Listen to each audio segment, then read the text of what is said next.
আমি সানজিদা। আমি 2024 সালের জুলাই গণ অভ্যুত্থানে একজন সক্রিয় অংশগ্রহণকারী জাতীয় নাগরিক পার্টির একজন কর্মী এবং নারী শক্তিতে মহানগরের কমিটির একজন প্রত্যাশী।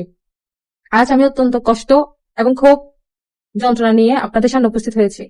গত 14 জুন 2026 তারিখ সন্ধ্যা আনুমানিক 6টার দিকে জাতীয় নারী শক্তির কেন্দ্রীয় কমিটির যুগ্ম মুখ্য সংগঠক এবং এনসিপির চট্টগ্রাম মহানগরের যুগ্ম সদস্য সচিব সাদিয়া আফরিন আমাকে একাধিকবার ফোন ও বার্তার মাধ্যমে জানান যে জাতীয় নারী শক্তির কমিটি গঠন এবং সাংগঠনিক বিষয়ে একটি গুরুত্বপূর্ণ বৈঠক রয়েছে। তিনি আমাকে চট্টগ্রামের জিসি মোড়ে অবস্থিত হোটেল পেনিনসুলার টপ ফ্লোরে যেতে বলেন। উল্লেখযোগ্য যে টপ ফ্লোরে যাওয়ার পর আমি দেখতে পাই যে ওই স্থানটি একটি মদের বার, কিন্তু সেখানে গিয়ে আমি বিস্মিত হই। আমি দেখতে পাই সেখানে এনসিপির কেন্দ্রীয় যুগ্ম সদস্য সচিব এবং চট্টগ্রাম বিভাগের সাংগঠনিক সম্পাদক SM সুজাউদ্দিন, সাদিয়া আফরিন এবং আরো 2 জন অজ্ঞাত পরিচয় পুরুষ উপস্থিত ছিল। যে বৈঠকে নারী শক্তি কমিটির সংগঠনমূলক বৈঠক হিসাবে উপস্থাপন করা হয়েছিল, সেখানে সাদিয়া আফরিন ছাড়া অন্য কোনো নারী ছিলেন না। আরো উদ্বেগজনক বিষয় ছিল যে ওখানে উপস্থিত ব্যক্তি কেউই দলের সাংগঠনিক কার্যক্রমে কোনো দৃশ্যমান সম্পর্ক আমি দেখতে পাইনি। তখন থেকে আমার মনে সন্দেহ সৃষ্টি হয়, আমাকে প্রকৃত উদ্দেশ্যে গোপন রেখে সেখানে ডাকা হয়েছে। বৈঠক শুরু হওয়ার পর আমি লক্ষ্য করি সেখানে কমিটির সাংগঠনিক পরিকল্পনা, রাজনৈতিক কর্মসূচি কোনো বিষয়ে আলোচনা করা হয়নি, বরং আমার ব্যক্তিগত জীবন, পারিবারিক পরিচয়, শিক্ষাগত যোগ্যতা এবং ব্যবসায়িক সুবিধার মতো বিভিন্ন প্রলোভন দেখানো এবং পদ পদবি নিয়ে কথা বলা হচ্ছিল ওখানে। এক পর্যায়ে উপস্থিত ব্যক্তি ধূমপান করতে থাকেন এবং আমাকে ধূমপাতে উৎসাহিত করেন। পরে মদ্যপানের জন্য আমাকে জিজ্ঞেস করা হয়, অফার করা হয়, আমি তা নিতে প্রস্তুত ছিলাম। এইসব বিষয়ে অনাগ্রহ প্রকাশ করলে সাদিয়া আফরিন আমাকে বারবারই বলছে SM সুজার কথা মতো যেন আমি কথা মতো যেন কাজ করি, ওই বিষয়ে আমাকে চাপ দিচ্ছিলেন বারবার। পরবর্তীতে সাদিয়া আফরিন চিকিৎসকের সিরিয়াল থাকার অজুহাত বৈঠক স্থান ত্যাগ করে আমাকে কয়েকজন পুরুষের উপস্থিতি একা রেখে একজন নারী নেত্রী এমন আচরণ আমার কাছে অত্যন্ত অস্বাভাবিক, দায়িত্ব জ্ঞানহীন এবং সন্দেহজনক মনে হয়েছে। তার চলে যাওয়ার পর SM সুজাউদ্দিন আচরণটা আমার জন্য অস্বস্তিকর হয়ে ওঠে। তিনি আমার অসভ্য দৃষ্টিভঙ্গি, বিভিন্ন ধরনের অসভ্য দৃষ্টিভঙ্গি আমার দিকে প্রদর্শন করছিলেন। তার আচরণে আমি গভীরভাবে অপমানিত এবং আতঙ্কিত হয়ে উঠি। তিনি এক পর্যায়ে আমাকে উনি বুঝাচ্ছিলেন যে ওনার কাজের সিস্টেম হচ্ছে ডেট অর ডিল। ওই স্থান ত্যাগ করে আমি যখন যাচ্ছিলাম তখন সাদিয়া আফরিনকে আমি যখন এই বিষয়ে বলি, সাদিয়া আফরিন বলেছে রাজনীতিতে এটা হয়, এটাই রাজনীতির কালচার, যে রাজনীতি করতে হলে মেয়েদের এসব করতে হয়। উনিকে চিনতে পারছেন? অনেকে হয়তো চিনতেই পারেন নাই।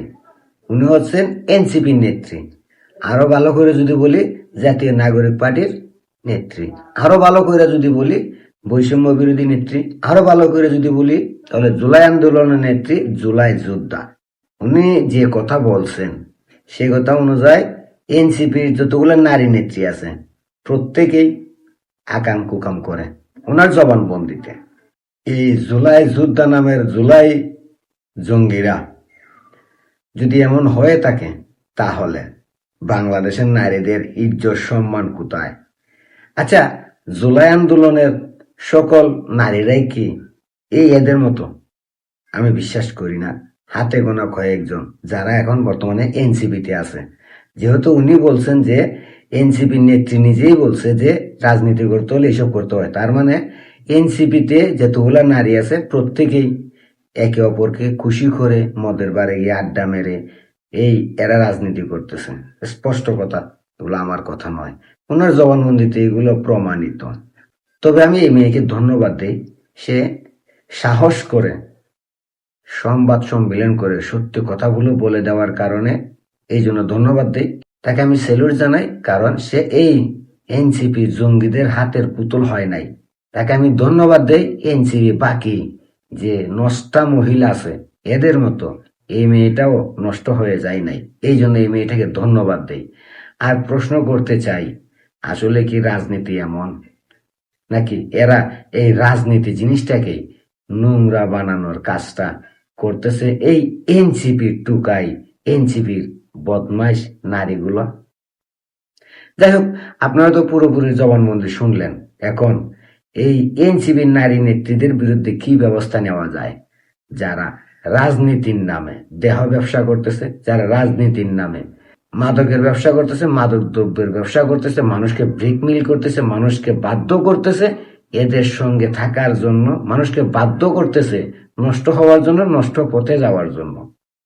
এই এনসিপির নারী নেত্রী আর এনসিপির টুকাইদের বিরুদ্ধে কি ব্যবস্থা নেওয়া যায় আপনারাই বলেন, আপনাদের হাতে ছেড়ে দিলাম। তবে আমি আবারও এই বোনটাকে সেলুট জানাই, সে যে নষ্ট পথে যায় নাই, এই নষ্টদের সঙ্গে হাত মেলায় নাই, নিজেকে, নিজের ইজ্জতকে এই টুকাইদের হাতে তুলে দেয় নাই, নিজেকে নষ্ট করে ফেলে নাই। এই জন্য এই বোনটাকে আমি আমার অন্তর থেকে সেলুট, ধন্যবাদ জানাই সত্যটা বলে দেওয়ার জন্য, নিজেও বাঁচার জন্য, তার সঙ্গে যারা ভালো আছে তাদেরকে বাঁচার রাস্তা দেখানোর জন্য।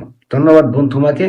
আর অবশ্যই আপনারা বলে যাবেন এই নষ্টা মহিলা যেগুলো এনসিবিতে আছে তাদের, আর এনসিবিতে যেসব জঙ্গি আছে যারা এই দেশটাকে 5 আগস্টের পর লুটে পুটে খাচ্ছে, ধ্বংস করতেছে, হাজার হাজার কোটি টাকা পাচার করতেছে, আঙ্গুল ফুলে কলা গাছ হয়েছে, তাদের কি বিচার হওয়া উচিত অবশ্যই কমেন্টে আপনারা জানাবেন।